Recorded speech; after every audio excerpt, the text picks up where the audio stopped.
بسم اللہ الرحمن الرحیم۔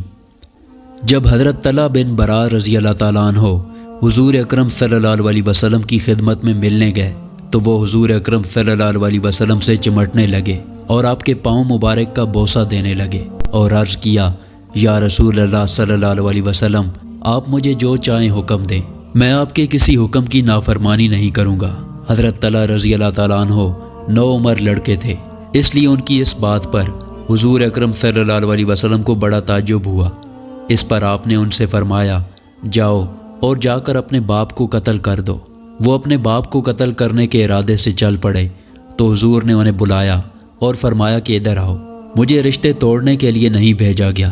اس کے بعد حضرت طلحہ رضی اللہ تعالیٰ عنہ بیمار ہو گئے۔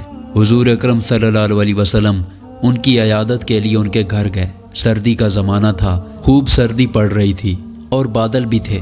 جب آپ واپس آنے لگے تو حضرت طلحہ رضی اللہ تعالیٰ عنہ کے گھر والوں سے آپ نے کہا کہ مجھے تو طلحہ رضی اللہ تعالیٰ عنہ پر موت کے آثار نظر آ رہے ہیں، جب ان کا انتقال ہو تو مجھے خبر کر دینا تاکہ میں ان کی نماز جنازہ پڑھ سکوں اور ان کی تجہیز و تکفین میں جلدی کرنا۔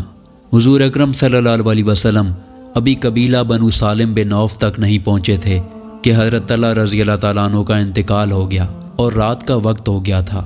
حضرت طلحہ نے انتقال سے پہلے جو باتیں کی تھیں ان میں یہ وصیت بھی تھی کہ مجھے جلدی سے دفن کر کے مجھے میرے رب کے پاس پہنچا دینا اور حضور کو نہ بلانا، کیونکہ مجھے ڈر ہے کہ کہیں ایسا نہ ہو کہ حضور میری وجہ سے رات کو ہی تشریف لائیں اور راستے میں یہودی آپ کو کوئی تکلیف پہنچا دیں۔ چنانچہ رات کو حضور کو اطلاع دیے بغیر نماز جنازہ پڑھ کر ان کے گھر والوں نے ان کو دفنا دیا، اور صبح کو جب حضور اکرم صلی اللہ علیہ وسلم کو اس کی اطلاع ہوئی تو آپ حضرت طلحہ رضی اللہ تعالیٰ عنہ کی قبر پر تشریف لے گئے اور آپ ان کی قبر پر کھڑے ہو گئے، اور لوگ بھی آپ کے ساتھ صف بنا کر کھڑے ہو گئے، اور آپ صلی اللہ علیہ وسلم نے دونوں ہاتھ اٹھا کر یہ دعا مانگی، اے اللہ، تیری ملاقات طلحہ رضی اللہ تعالیٰ عنہ سے اس حال میں ہو کہ تو اسے دیکھ کر ہنس رہا ہو اور وہ تجھے دیکھ کر ہنس رہا ہو۔ سبحان اللہ۔ اس قسم کی مزید ویڈیو دیکھنے کے لیے ہمارے چینل کو سبسکرائب کریں۔